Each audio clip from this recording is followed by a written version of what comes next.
Hey, I'm Greg, and I'll be a minute.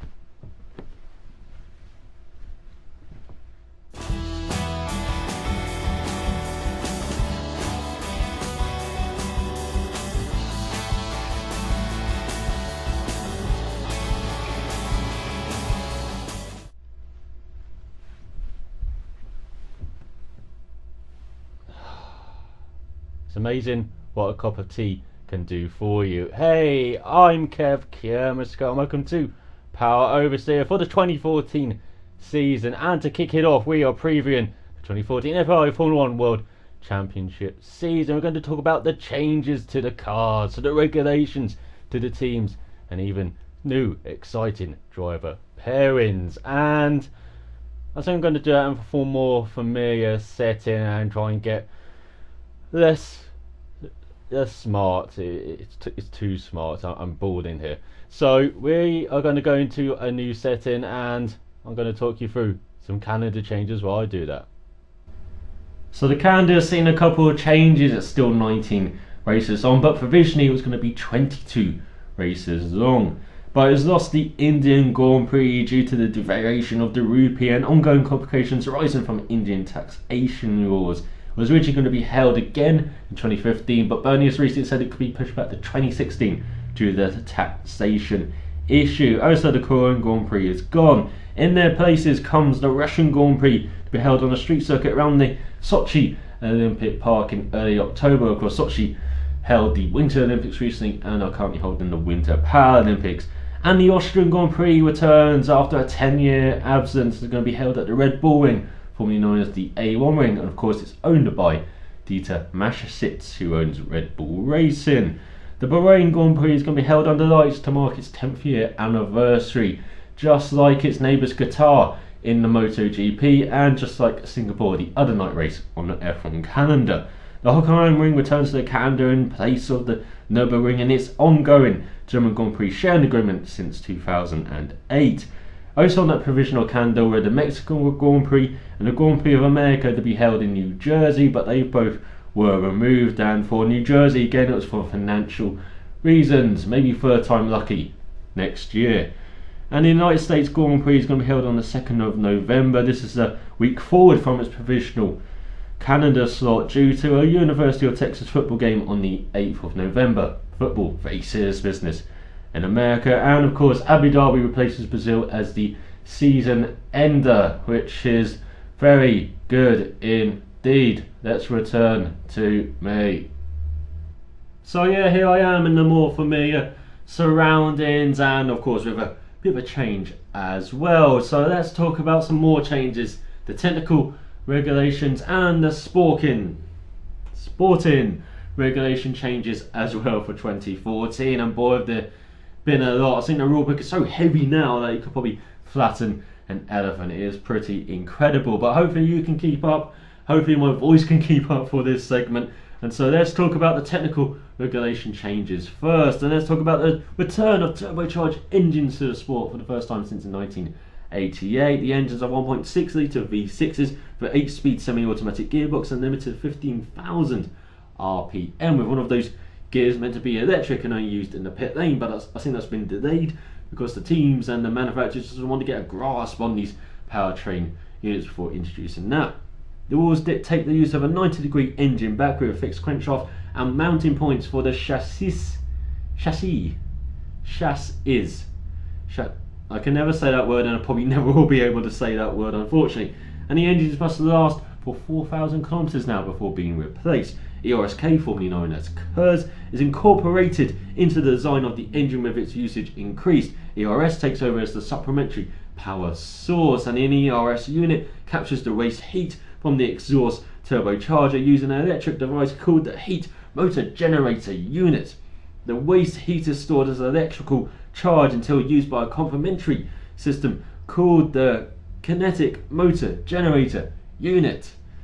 This is connected directly to the drivetrain to deliver the additional power. Now the ERS and ElusiveKev give the drivers an additional 161 brake horsepower for 33 seconds per lap, a bit up from curves from last year, which was only for 80 brake horsepower for 6 seconds per lap. Teams are allowed to use electronic braking devices to manage the braking of the rear wheels. Teams may no longer change gear ratios from race to race. They have to nominate 8 gear ratios before the Australian Grand Prix. They're only allowed to change that once during the year, and if they change it more, they get a grid penalty. And the noses have been lowered in the interest of safety, with the tip of the nose no more than 185 millimeters above the ground. Compare this to 2012 when it was 550 millimeters above the ground, and what a well thought out regulation change that was. There's also a reduction in the front wing width from 1,800 millimeters to 1,650 millimeters. Teams are no longer able to use the beam wing at the rear of the car, which was really influential in getting the air to the diffuser. No more. Fuel is flow restricted to 100 kilograms per hour above 10,500 RPM. Below this, a formula for maximum flow must be applied based on RPM in use to, of course, promote fuel efficiency. This is. Drivers have to return to the pits under their own power after the checkered flag. After recent years, a bit of a welcome change. Position of the exhaust outlet is changed to angle upwards towards the rear ring, and this is to make it difficult for exhaust blown diffusers to happen. And the maximum weight of the cars is up from 642 kilograms to 691 kilograms. This was 690 at first, but another kilogram was added because the tyres from Pirelli are a bit heavier than expected, and this weight limit is going up to around 700 kilograms for 2015. Now let's talk about the sporting regulation changes. Hopefully you're keeping up at home. The mid-season testing returns to 3 European venues, hosting a 2-day test on the Tuesday and Wednesday after a Grand Prix, and with a test held in Abu Dhabi as well, so after the season finale. One of these days must be dedicated to aiding Pirelli in the development of their tyres, and Pirelli recently released a list showing where the team is going to help them, when and where. And the young driver test is gone, and the cars are classified as current, previous and historic, with FIA limits on which cars may be used and under which conditions they are tested. Of course, to try and stop things like the tyre gate last year with Mercedes and Pirelli.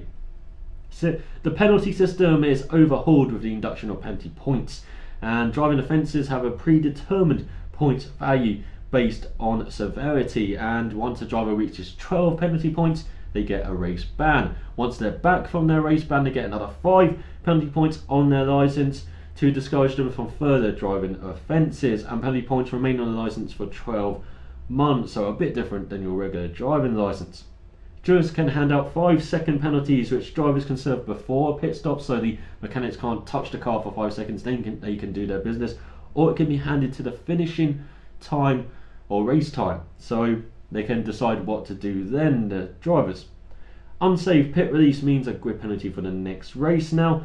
Drivers only able to use 5 engines, down from 8 last year, a bit harsh in my view, but drivers on their 6th engine will start from the pit lane now instead of having a 10-place grid penalty. The engine unit is divided into individual elements such as the turbocharger, EOS unit, Curtis battery, and if a driver goes over an individual quota on these units, they get a 10-place grid penalty, and if they go over another quota on another unit, another 5-place grid penalty. And if this relegates the driver to the back of the grid, the penalty carryovers to the next race and will be used at that next race. The FIA can change the specification of the tyres used immediately if the need arises. Of course, that was forced through after the 2013 British Grand Prix last year. The pit lane speed limit is down from 100 km per hour to 80 km per hour. It was a bit like that at Monaco, having like 80 km per hour. Now it's at all of the circuit. Drivers get permanent numbers, a bit like MotoGP. When you think of 46, you think of Valentino Rossi, 93, think of Marc Marquez, and of course 69 for Nicky Hayden. 1 reserve for the champion, and then numbers 2 to 99 are free to choose, and if a driver chooses the same number as another driver, the driver higher up in the driver's standings from the previous season got that number, and drivers can then go back to their reserve numbers that they've chosen, and the reserve drivers have reserve numbers as well. So say John Verne is too sick to race, you've got Antonio Felix Costa with his number already, and the driver numbers must be visible on the car and on the helmet, on the top of the helmet, so you can see it from the on boards. Drivers who don't take part in the qualifying period will have grid positions set by FP3 times instead of car numbers like last season. A pole trophy is presented to the driver who gets on pole the most. Teams are given 6 exemptions in the curfew system as opposed to 4 since its introduction in 2011. Teams are allowed up to 4 drivers during practice sessions, but of course the limit is still 2 cars, so the replacement driver gets the original driver's engine, gearbox and tyre allocation, and the final race of the season has double points, but who cares about that? So yeah, quite a few changes this season, not all good ones, but you know, it's good to see everyone kind of catching up in the technological race even to the World Endurance Championship by having turbocharged engines now with all these systems built into the powertrain at the back. So let's talk about the teams and drivers, and as we do in Power Oversteer, we're going to start at the back of the grid and work our way to the front. So let's talk about Caterham, and for the first time in their history they finished at last in the championship last season, but there wasn't much money for getting 10th last year. There's a bit more for getting 10th this season and for next season, so they're going to be working hard to get back into the top 10 in the championship, and they made a couple of changes to make that happen. They got rid of Guido van der Garde and Charles Pic, who performed quite admirably in their car last year. In come Kamui Kobayashi and Marcus Ericsson. And Marcus Ericsson, he's a GP2 race, he's won races, he drove for iSport and Dams, he has a bit of an up and down GP2 career, not all of his own doing though. But he has won in former BMW championships in the past, and he's the first Swede on the grid since Stefan Johansson in 1991. Kamui Kobayashi we know a bit more about. Of course, he finished on the podium in Japan in 2012, and he qualified on the front row in Belgium in 2012 as well. And he was with Ferrari in the World Endurance Championship last season. He was driving in the GT Pro category, and he said he was offered an expanded role for this season, but he chose to drive for free for Caterham to return to F1. There's been some minor changes at the top. The former CEO has left Caterham, for instance, but the big changes seem to be coming from Tony Fernandez. It could be not long for Caterham, as he says the investment for the reward in F1 not as good as he would like. He compared it to football, totally different system, but with football you get bigger rewards even if you are owning QPR and trying to get them back into the Premiership, and he's concentrating on other business ventures as well, of course. So you never know how long this Caterham deal could also at least have Tony Fernandez back in it. But they paid for a poor start to last season with a poor pre-season testing. Unfortunately, it's gone kind of the same route for them this year with the Renault powertrain in the back of their car, but they are the best of the Renault powertrain cars, at least in pre-season testing. They got the most running and seem to try to work around it. Hopefully that means they could maybe take advantage of any uncertainty happening in the early part of the season, but you never know. We're going to have to wait until the season starts for them, but it's a very difficult year for them. It could be ahead, unfortunately. So let's talk about Caterham's big rivals, Marussia, and the Russian-backed team got 10th spot in the championship last season for the first time in their brief history, continuing their kind of slightly improving rise up the Formula 1 ranks from a team that only used CFD and couldn't even design a fuel tank that could hold enough fuel to finish a race in 2010 to a team that can now perhaps even challenge the back end of the midfield this season. And they had started off the year with a brilliant car, and they just were able to manage development throughout the year enough for them to hold on to that 10th spot in the championship.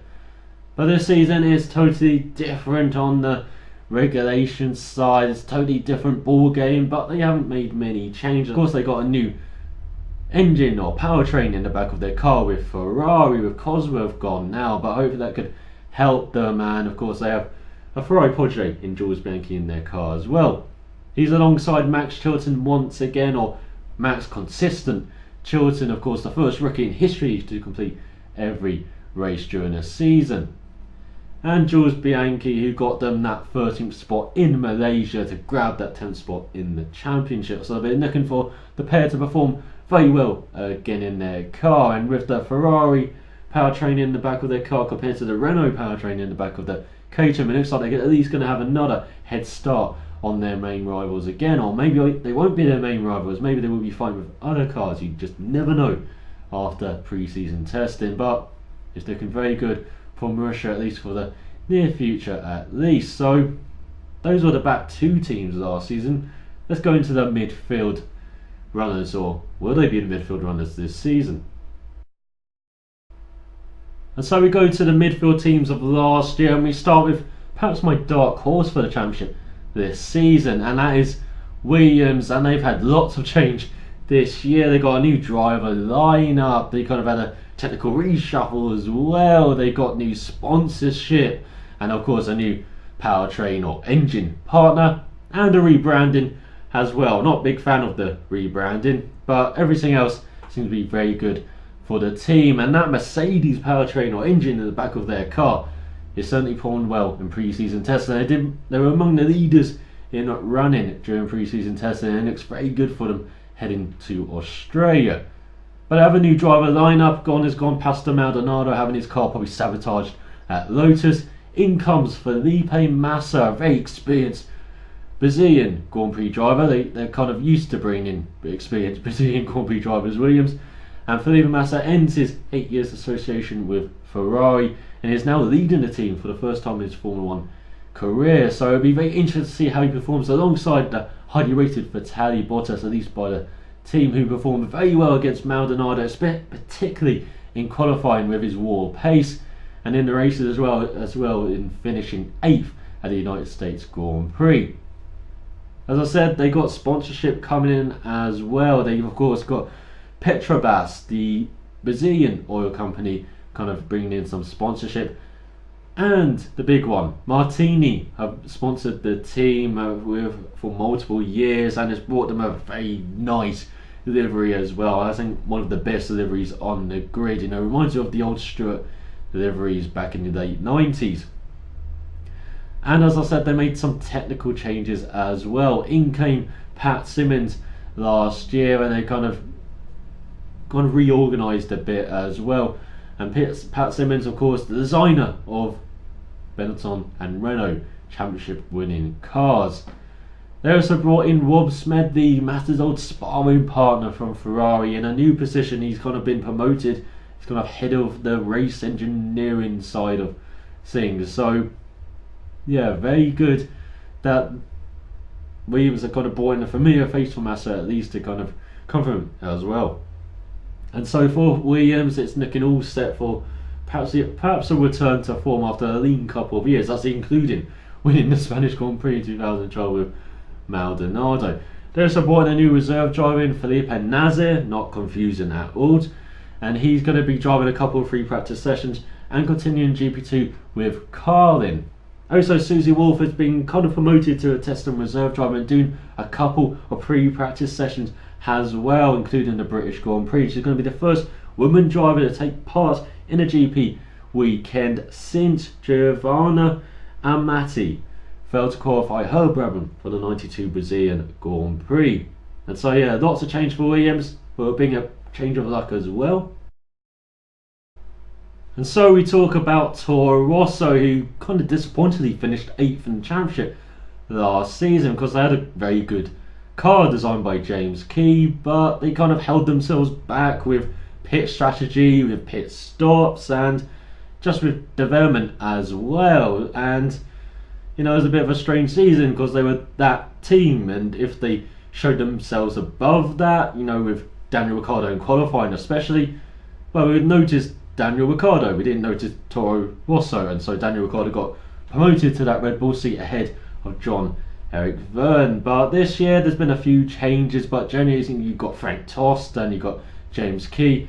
You've still got Jean-Eric Vergne as well, who stayed with the team despite his snubbing by Red Bull, but he's going to have a very difficult year alongside Danny Kvyat, the GP3 champion with Arden last year, who beat out Falcao Regalia of Art in the last weekend of the year, Abu Dhabi, with a dominant victory in the first race at Abu Dhabi as well.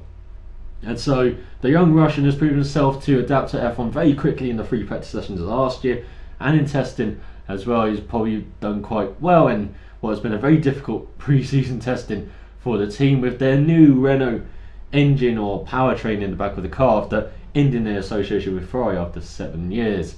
And so it's kind of learning for Kvyat and for the team with this kind of new partnership with Renault, which is of course copying the sister team of Red Bull. But it could be a very difficult year for John Vergne. He's in a difficult position at the moment. He's expected to beat this young Russian, Danny Kvyat. But if he doesn't, he could be pushed out of F1 and could be replaced by Carlos Sainz Jr. in 2015, depending on how the young Spaniard does in Formula Renault 3.5. And so it's a very difficult year for Vergne, it's a very difficult year for Kvyat, it's a very difficult year for Toro Rosso in general, as they're kind of meant to showcase this kind of Red Bull young driver program, all these great drivers that Red Bull have in this program, but they're not meant to challenge Red Bull, and that on current form for pre-season testing, that could be a bit of a problem heading to Australia, as Red Bull didn't have the best pre-season testing. But as I said, we just don't know heading to Australia. But the big question marks are going to be over the driver lineup this year, and whether even Kvyat was chucked in too soon over Antonio Felix da Costa, who's had quite a few years in Formula Renault 3.5, was built up as the guy to replace whoever, Ricciardo or Vergne, whenever they left the team. And we go to Sauber, who finished 7th in the championship last year and really showed themselves well in that second half of the season, with Nico Hülkenberg especially, and also Esteban Gutierrez, who showed great improvement from the first half of the year. And that improvement was enough for Esteban Gutierrez to be retained at Sauber, but he's got Adrian Sutil alongside him. He's effectively switched places with Nico Hülkenberg, and the German, who's only really driven for former Jordan outfitted teams such as Spiker and Force India in the past. He's gone to new surroundings, and he's going to be leading the team as well for the first time in his career as well. And Esteban Gutierrez, of course, has got more experienced teammates to learn from than Nico Hülkenberg last year, and maybe he will benefit from that, and of course benefit from his year of being with the team and in F1 as well, with a best finish of 7th at that Japanese Grand Prix near the end of the season. And of course, Sutil was used to being near the front of the grid with a front row start at Monza in 2009 and the 4th place in that race, as well as getting the fastest lap in that race, and of course running 4th in Monaco in 2008 in the Force India until he got punted by Kimi Raikkonen. And so they got a good driver lineup there with experience and youth, which seems to be a bit of a trend amongst the teams. But then they got leadership from Marussia Colton, I got it right. They have a new designer as well, with Matt Morrissey, who left after the Spanish Grand Prix last year. And they got an affiliate driver. They got Simona Di Silvestro, former IndyCar driver for the past few years, who's joining the team. They're hoping to run her in tests to get her super license and then run her in free practice sessions later in the year. They also have ex-Caterham driver Guido van der Garde as their current test and reserve driver. So there are going to be some eyes on Sauber this year, being the Ferrari power team as well, being in that spotlight of a team that could be above the Renault power teams at the moment. And they had some good running in pre-season testing. They had a few issues as well, like all the teams, but it could be a year where maybe Sutil shows himself as a very good driver, and of course Gutierrez shows that he really does belong in F1 and deserves kind of a second chance this season.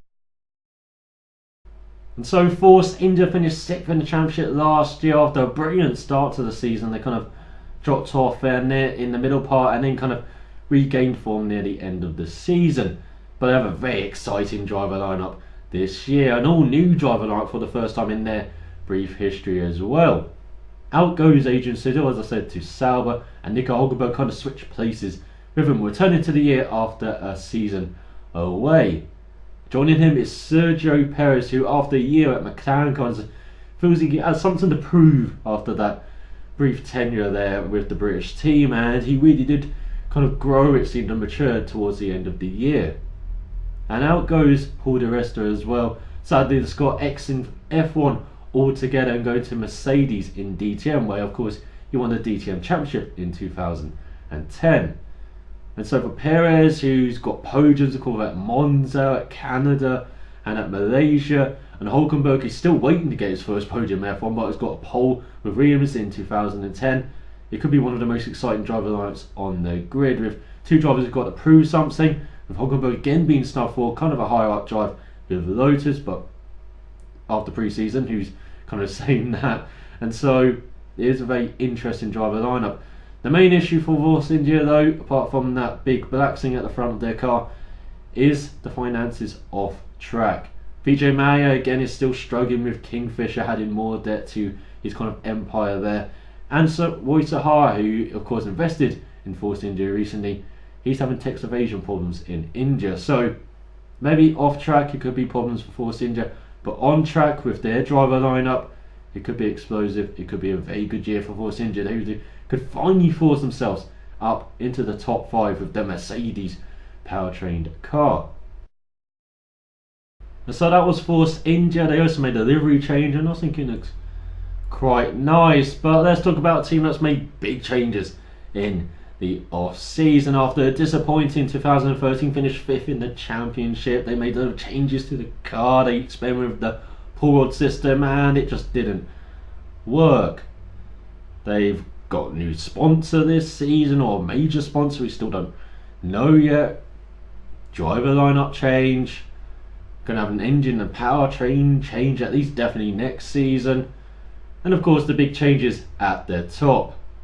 Some say you can just clean a room by looking at it. Others say Whitmarsh has been locked away as an example of what happens when you get on his wrong side. But we just know him as Ron Dennis, and he's back overseeing the racing side of the McLaren Group operation. I know he's going to have Eric Bouyer actually running the operation. Ron Dennis is just going to be overseeing it. He's just going to be the Broomfeld of the F1 world, just in his F1 factory, in the factory at Roken, just stroking a can, just staring at everyone. Quite a frightening sight for McLaren employees. But Eric Bouyer has proved himself at Lotus, and really held that team together in the last few years, especially last season, particularly with the troubles off track, particularly with the money side. And so they got a strong leader in Bouyer, much stronger than it seems Whitmarsh was, especially as he seemed kind of distracted by his duties with photo in particular. And Whitmarsh kind of paid for kind of gambling, it seemed, last season when he didn't need to, at least on the design side. And maybe Bouyer will run a tighter ship, and of course with Dennis overseeing everything, you do expect that. And so it could be a very good return to form for McLaren, especially with the, of course, Mercedes powertrain in the back of their car. Having a swan song year with that system, as they go and be the official suppliers of Honda's system in 2015, which will be a very interesting change. And they got a very good lineup to head into this year and into next year, maybe if they stay together. They replaced Sergio Perez after a year with the team because they didn't want to let go of a very promising young driver they had on their books in Kevin Magnussen, the 2013 Formula Renault 3.5 champion in the Dams car, ahead of another McLaren protege in Stoffel Van Dorn. I think that's how you say it. I apologise I said that wrong. Who's a Belgian driving in GP2 this year. And so they got two very young drivers there, very quick young drivers as well. And so could this maybe mean Jenson Button could, maybe his years in F1 are quite numbered now. He is the oldest guy on the grid, the most experienced guy on the grid, most experienced British F1 driver in the history now. And so yeah, for Button, he has been a very turmoil, I would say, his off season, with the passing of his father John Button. He was a much loved figure in the paddock, and it's a big loss not just for Button but for F1 as well. And John Button was at all but 2 of Jensen's F1 races, so he really is going to miss his father there, as well as I said, everyone in F1 will. He is engaged also to his girlfriend as well, and so maybe Button is planning for the future. Maybe Button is kind of heading for the exit as well. He has talked about retirement in recent past, and so you never know for Button. This could be his swan song year. It could be with all the big changes next year, and especially with Van Dorn in GP2. Interesting to see how he does as well, and maybe that could just indicate to Button, yeah, with changes next year with Honda, it might be a good time to leave F1. And so Button, the 2009 world champion, very experienced guy, as I said, and Magnussen, the young rookie who's adapted very well to F1, it seems, in pre-season testing at least. They've got a very good driver lineup there, and it'd be very interesting to see if all the changes that McLaren have made will pay off this season. And from one team who made big changes onto another, and hopefully it won't take us long to talk about Lotus, who finished 4th last season in the championship despite some very strong showings from Raikkonen and Roman Grosjean. They seem to kind of lose out with a lack of development and funding near the end of the season, and they still got a lack of development and funding heading into this season. They have, of course, lost Eric Bouillet, they've made staff cuts, they've lost lots of senior engineer, James Allison as well, has gone to Ferrari, and so they've lost lots of guys and they haven't replaced them. They're still struggling with money worries from Genenti Capital. They need investment into the team, and they've got a guy who has been rather controversial in his F1 career and has kind of damaged a few cars in Pastor Maldonado, so this might not help. But the other guy, Roman Grosjean, also damaged quite a few cars in his F1 career, but in that second half of the season he was perhaps the second best driver on the grid behind Vettel in that second half of the season, and so they have a very good driver leading the team maybe, but Maldonado, he won't take that, and he's a very good driver when he keeps it together, and he did keep it together more than often last season. He was very good in races in particular, so they were mature in Maldonado, and a very mature now Grosjean. He's got a kid, he's married, he seems very settled off track, and on track he seems to be much more settled as well. It's just unfortunate for the team, they have all these problems and issues surrounding the team, and with the car as well, as they did not do any testing in the first test. They didn't go to it, and in the second and third test they didn't do much running at all with this Renault powertrain in the back of the car, and they, in particular, they were the team that struggled in pre-season testing. Hopefully they can turn it around, hopefully Grosjean can show what he can do, and Maldonado as well, and a team that's perhaps near the front a bit more often than he was at Williams. So yeah, it could be a great year of struggle for Lotus, especially if investment doesn't come off track. I noticed we're a team who've kind of gone differently on this, how to tackle this nose tip route with the kind of 2 prongs here at the front of the car. One prong, and the other one is kind of just to make the car legal, and it's very interesting. Hopefully it doesn't lead them down the route the front facing exhaust did in 2011, where it was quite fast at the beginning and then quite limited down the route as they developed the car. Hopefully it's not like that for Lotus, and hopefully it's not like that for Ferrari. You've kind of gone for a different route at the front of the car as well, with this kind of flattened nose which someone has sat on, and so it's very interesting to see the differences at the front of the car for all of these teams. It is nice variation, at least, as kind of silly regulation has caused, or badly worded regulation has caused. But Ferrari, they look very strong again, and made no changes in management, no changes at the top, despite finishing 3rd last season, kind of dropping off near the end of the season, or in parts of the season at least. And so they still have Fernando Alonso, who's finished runner-up 3 times with them now in the 4 seasons he's been with the team. But alongside him is a returning face to the team, which I don't think no one really expected, but he did return, and it is Kimi Raikkonen. From 2007-2009 he was with them, and of course 2007 world champion with the team, and he's alongside the guy that Ferrari replaced him with and paid him off to replace him with. It's a very strange dynamic there, and hopefully it works out for Ferrari though. This is a Luca de Montezemolo move. He's always liked Raikkonen, even though he did get rid of him for Alonso, but he does like Raikkonen, and it seems to be a power move to get a title this year. He's fed up of being 2nd or 3rd, and particularly with Alonso, who's been just, God, I think it's about 20 points. If they went his way, he would have been a double world champion with Ferrari and 4-time world champion overall. It is incredible the margins in F1 and how close Ferrari and Alonso have been to a title. But their car looks very solid in pre-season testing. The engine looks very solid. A great job from Ferrari on the powertrain route, and you never know, it could be fireworks between Alonso and Raikkonen, especially as this is kind of a chance for Alonso to show he has matured a lot from his days when he was battling with Hamilton at McLaren in 2007.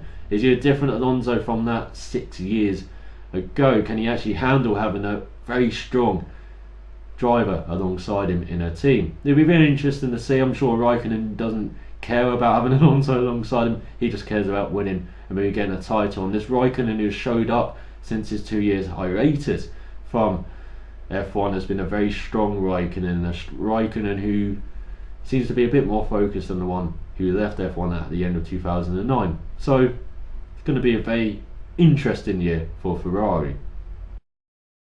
Talking of strong driver lineups and a strong team, we're going to Mercedes, and they perhaps have the best driver lineup on the grid with Hamilton and Rosberg. Two drivers who are kind of in their prime, two drivers who have matured, and two drivers who get along well and who know each other very well as well, from all the way from karting to now. And so with Mercedes having perhaps the fastest car in pre-season testing, we just don't know yet, of course, but one of the most reliable anyway. They look very strong heading into this season. They got their technical structure in place. They've lost Ross Brawn, a very big loss, but they got the technical structure they intended without Ross Brawn in place anyway. And unfortunately for Niki Lauda especially, who tried to persuade Brawn to stay on, I think there's a big loss for F1 as well that Brawn is retired from F1. At least he says he is retired from F1. But Hamilton, Rosberg, they got a leader in Paddy Lowe now, and Tito Wolff, and as I said, Niki Lauda is there. They still got more technical heads than I think the whole of Marussia and Caterham combined. It is incredible the team they have there at Mercedes.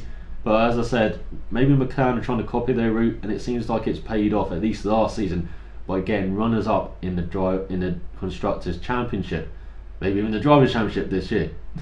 You just never know with the pace, but it looks like a very reliable group, this team, and a very reliable powertrain as well. They've done the most miles out of Ferrari and Renault as well. So yeah, they look kind of strong this season, Mercedes, but can they handle actually having expectations on them, unlike the previous seasons that they've been back since 2010? Let's see. And so we have finally worked our way to the front of last year's standings, with reigning four-time world champions Red Bull and Sebastian Vettel. But pre-season testing has been terrible for the winning Renault engined or powertrained team. They have not done much running. Jerez in Bahrain, they did a bit of running, but they still haven't done a lot, and they've had major issues, especially with their lack of cooling, it seems, in the back of the car, and with the famously tight packaging that Adrian Newey likes with his car. So for Newey and for Red Bull, it's kind of back to the drawing board it has been this pre-season. But of course, Sebastian Vettel, who's maybe a guy just entering his peak, which is scary to think, but he's improved year on year as a driver, and he's already breaking records, and he's just an incredible driver at the moment. You just never know what's going to happen in the future with him. He just looks getting stronger and stronger with each season. Alongside him is no longer Mark Webber, who he can butt heads with. Instead, he's got smiley Daniel Ricciardo, who impressed enough with Toro Rosso to earn the promotion to the senior Red Bull seat. And so at Red Bull, they have the only two guys in the Red Bull Young Drivers program to actually be promoted to the main team, which is Red Bull. And so maybe this could be kind of a more relaxed environment in Red Bull, instead of having the tensions that Vettel and Webber had famously. And so it's a bit less of a managing job, especially for Christian Horner, the team principal. It's a bit more of a relaxed environment, a bit more of an environment that could, provide some better driving on track instead of batting off it and concentrate on that. And so yeah, for the team, it may be a nice change of pace as well. Of course, you've got Didier Mateschitz, of course, investing money, and Red Bull have recently been the kind of best developers in season. It'd be interesting to see what they can do from pre-season to Australia, if they've made some big strides there, at least in the last couple of weeks. But for Red Bull at the moment, as I said, with the Renault powertrain in the back, and of course when a team has problems, there are rumours, and the rumours were that you were looking at Cosworth, which Seems a bit silly, but you never know in F1. So these things tend to happen sometimes. And so this could be the year that defines Vettel, from the guy who is winning all the time and who doesn't have the respect, to the guy who's not winning all the time but earns the respect because he's fighting for points, he's fighting for wins, and he really does show himself as a really great driver. And for Ricciardo, if he can just keep up with Vettel in the races occasionally and be a good number 2, well, I think he's done a very good job as well. But for this season, it could be the season that I guess most F1 fans have been waiting for, of Red Bull being challenged and Red Bull really being pushed to the limit, not just by the regulations but by the teams as well. And so it could be a nice change of pace for F1, a much needed change of pace for F1 as well. And that's not the had that Red Bull have also lost quite a few key personnel to McLaren in particular, and so there's some big changes in the technical background as well, but you still got that main man, Adrian Newey, there leading the design team, and of course Christian Horner leading the team, who's a very good team principal, I think. So that is the preview for the 2014 season. Sorry I couldn't be more in depth with my preview of the teams and drivers, because there's not much to go on. As I said, pre-season testing tells us virtually naught. It's more like shakedown and just understanding the systems, and you know, you're going to have loads of problems because they're new systems, and we kind of can't really understand the pace heading into Australia because, well, as I said, all these teams are concentrating on getting reliability and get some laps under their belts in pre-season.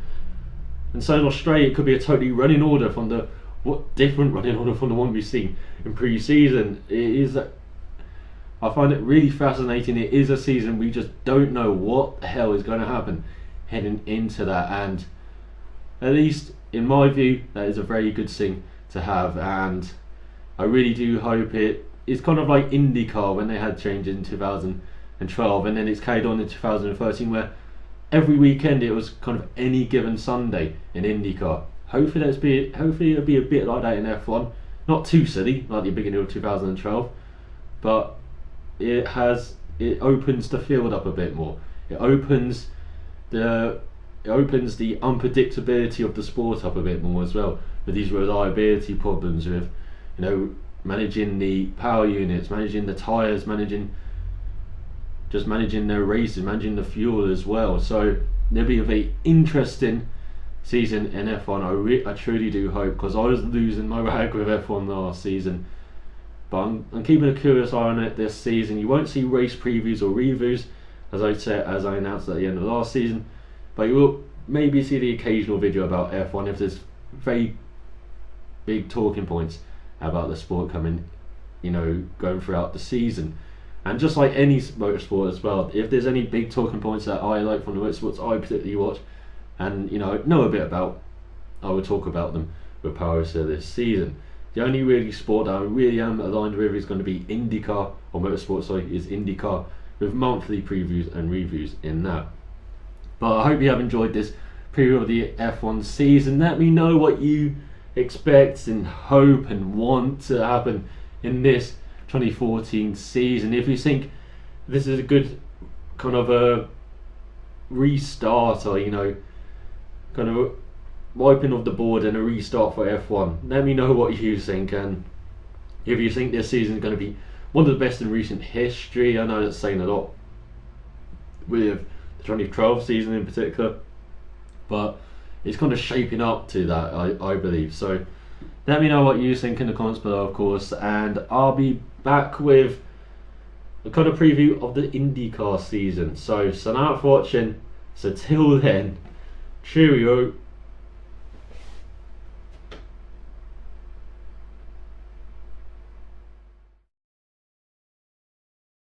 The teams and engine manufacturers. The rules dictate the use of a 90-degree engine back with a fixed crankshaft and a bloody siren. No, you actually stopped then. Oh, it's called a heat motor generator unit. The heat waste is stored as an electrical charge until it's used by a complementary system called the kinetic motor generator unit. And then sirens happen and everyone explodes.